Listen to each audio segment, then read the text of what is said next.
आदिवासी और कांग्रेस नेता जीवनलाल ठाकुर की जेल में संदिग्ध मौत ने पूरे बस्तर इलाके में विवाद को गर्मा दिया है। 9 दिसंबर को आदिवासी समाज ने इस घटना के विरोध में बस्तर बंद का आह्वान किया था, जिसका असर पूरे क्षेत्र में साफ दिखाई दिया। इसी बीच एक बड़ा राजनीतिक मूवमेंट देखने को मिला जब राज्य के पूर्व मुख्यमंत्री भूपेश बघेल स्वयं स्वर्गीय जीवनलाल ठाकुर के गृह ग्राम मयाना पहुंचे। पूर्व मुख्यमंत्री अचानक पहुंचे तो गांव के माहौल में एक तरह की हैरानी और सदमा दोनों दिखा। उन्होंने सबसे पहले जीवनलाल ठाकुर के छायाचित्र पर पुष्प अर्पित कर श्रद्धांजलि दी और फिर दुखी परिवार के साथ बैठकर पूरे मामले की जानकारी विस्तार से ली। परिवार ने बताया कि मौत संदिग्ध परिस्थितियों में हुई है और असल सच्चाई सामने लाने की जरूरत है। भूपेश बघेल ने परिवार को आश्वासन दिया कि वह इस मामले की निष्पक्ष जांच करवाने का दबाव बनाए रखेंगे और जरूरत पड़ने पर इस मुद्दे को सदन तक लेकर जाएंगे। आदिवासी समाज के प्रतिनिधियों ने भी पूर्व मुख्यमंत्री को ज्ञापन सौंपकर मामले की निष्पक्ष और उच्च स्तरीय जांच की मांग की। समाज का कहना है कि यह साधारण मौत नहीं बल्कि कई सवालों से घिरी हुई घटना है, जिसमें दोषियों पर सख्त कार्रवाई होना बेहद जरूरी है। परिवार की पीड़ा भी गहरी है। मृतक जीवनलाल ठाकुर की पत्नी नमिता ठाकुर और पुत्र चिरंजीव ठाकुर ने पूर्व मुख्यमंत्री को बताया कि उन्हें अब तक किसी भी स्तर पर संतोषजनक जवाब नहीं मिला है और वे सिर्फ एक ही मांग कर रहे हैं, पूरे मामले की सच्चाई जनता के सामने आए और न्याय मिले। सर्व आदिवासी समाज के जिला अध्यक्ष हैं और अनेक बार यहाँ राजा राव पठार के कार्यक्रम को बढ़ चढ़कर हिस्सा लेते थे। एक आदिवासी नेता और आदिवासी के हित में हमेशा वो लड़ाई लड़ते रहे। पिछले दिनों यहाँ कुछ लोग जो वर्षों से शासकीय भूमि पे, स्कूल की जमीन पे, जो पानी के नीचे जो जमीन है उसका पट्टा बना के और बेजा कब्जा कर लिए थे और उसमें वो धान बेचते थे। इसकी शिकायत गांव वालों ने कलेक्टर से किया और विष्णुदेव साय मुख्यमंत्री जी से किया। उसकी जांच तो हुई नहीं, लेकिन उसकी आवाज़ दबाने के लिए इसके पास जो ग्राम सभा से पारित प्रस्ताव है उसके अनुसार एसडीएम ने उसको वनाधिकार का पट्टा दिया हुआ था और ऐसे नहीं कम से कम 100 लोगों को यहाँ पट्टा मिला हुआ है, लेकिन टारगेट करके केवल 3 लोगों को जेल भेज दिया गया और वहाँ खाने पीने को नहीं मिलता था, इलाज नहीं होता था, उसके स्वास्थ्य लगातार बिगड़ रहा था। बाप बेटा दोनों ही एक बैरक में थे, फिर प्रताड़ित करने के लिए दोनों को अलग कर दिया गया और स्थिति ये कि जब स्थिति बहुत खराब हुई तो इसको रातों रात वो रायपुर केंद्रीय जेल भेज दिया गया और 2 दिन बाद उसकी मौत हो गई। ये जो मौत है, सीधी सी बात है, ये भारतीय जनता पार्टी की सरकार और भारतीय जनता पार्टी के नेता, इनके कहने पर उसको इलाज नहीं मिला और उसके लिए ये हत्या है और हत्या के दोषी सरकार में बैठे हुए लोग हैं और इसके लिए जांच कमेटी हमारे कांग्रेस पार्टी ने बनाया, जिसमें अनिला भेड़िया जी, अंबिका मरकाम जी, सावित्री मंडावी, ये सब लोग जांच करने आए हैं। मैं भी परिवार वालों से मिला हूँ, उसकी पत्नी से, उसके बच्चों से, उसके भाई से, सबसे मेरी मुलाकात हुई और सब लोग यही कह रहे हैं कि ये दुर्भावनावश कार्रवाई की गई और उसके कारण से इसकी मौत हुई। आगे क्या कुछ कार्रवाई आप लोगों की तरफ से है क्या? कुछ हम न्याय की उम्मीद करते हैं।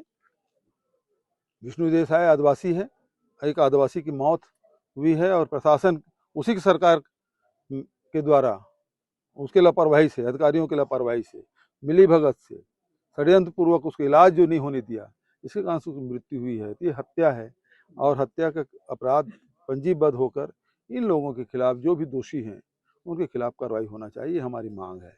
और अभी आने वाले विधानसभा सत्र है, इसमें भी हम लोग इस मामले को उठाएंगे पुरजोर से। आज वन पट्टा के समक्ष हमारे गांव वालों ने विवाद छेड़कर उसे जेल में डाल दिए और आज हमारे बीच भूपेश बघेल आए थे और उसे हम गुहार कर रहे हैं कि उसको मृत आत्मा को शांति दिलाने के लिए उसके ऊपर कार्रवाई लगाए हैं, उसे न्याय दिलाने की कोशिश दिलाएं और उसे भी मतलब FIR करवाएं। आपके पति के साथ क्या क्या हुआ था जेल में? आप मिलने भी गए थे, क्या कुछ उसके साथ हुआ तो वो भी बताएंगे क्या? जेल ले गए। उसके बाद दो दिन जेल में थे। उसके बाद हॉस्पिटल में भर्ती किए थे। उसके बाद मतलब घर में थाना वाले आए थे कि मतलब हॉस्पिटल निकाले गए हैं कहकर, हॉस्पिटल में भर्ती करें कहकर सूचना दिए थे। और मैं गई थी तिहार कर, उसके बाद फिर शिफ्ट हो गए जेल में। उसके बाद मैं घर आए और दूसरे बार तिहार रखने के बाद 2-3 दिन के बाद फिर शिफ्ट किए थे। उसके बाद भी सूचना दिए थे कि हॉस्पिटल में भर्ती किया है कहकर। तो मैं दूसरे बार भी हॉस्पिटल गई थी और ऐसे ठीक थे, मतलब वो शुगर पेशेंट थे और इंसुलिन लेते थे और उसका खाना पीना सब ठीक था उस समय। मैं ठीक हूँ, चिंता करने की कोई ज़रूरत नहीं है कहकर बोल रहे थे। जब इसके साथ 8 लोग थे, फरारी थे और उनका जब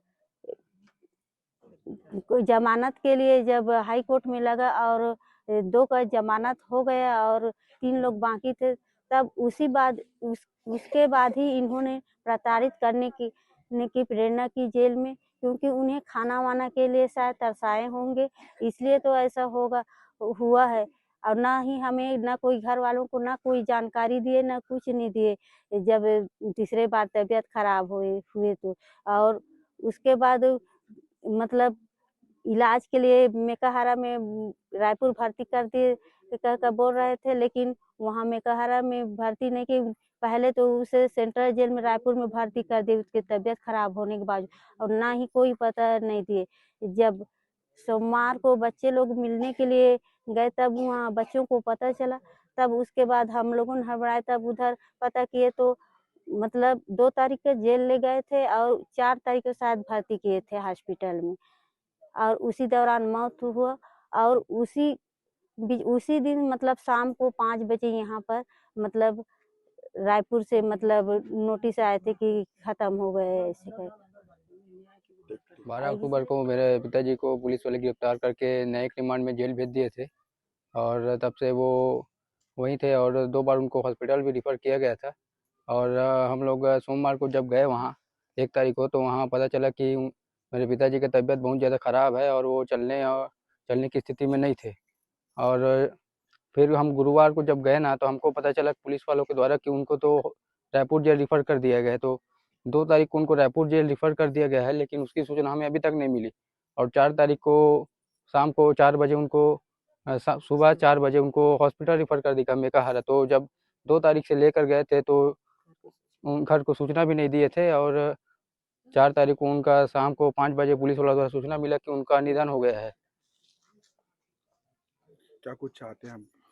अब हम लोग इसमें जितने भी अधिकारी की लापरवाही है या फिर जो कुछ भी इसमें संलिप्त है उन पर कड़ी कार्रवाई चाहते हैं। आप लोगों से पैसा की डिमांड भी करते थे, क्या कुछ था? कौन पैसा मांगता था? डॉक्टर मेरे को फ़ोन करता था वहाँ का जेल का, पुरुषोत्तम लाल वर्मा। वो बोलता था कि आपके पिताजी कुछ बताए हैं क्या, ऐसा करके। जब उनको पहली बार लाए थे तो मैं उनको 1000 रुपया दिए थे। दूसरे बार जब फिर शिफ्ट किए तो फिर 5000 रुपया और दिया था। और फिर उसके बाद मेरे को उसके बाद जब ले गए थे, अंदर चले गए थे, फिर मेरे को बार-बार कभी-कभी फ़ोन लगाते थे कि कुछ बताए हैं क्या, ऐसा करके। तो मैं कुछ नहीं मालूम मेरे को, ऐसा करके मैं उनको बोलता था।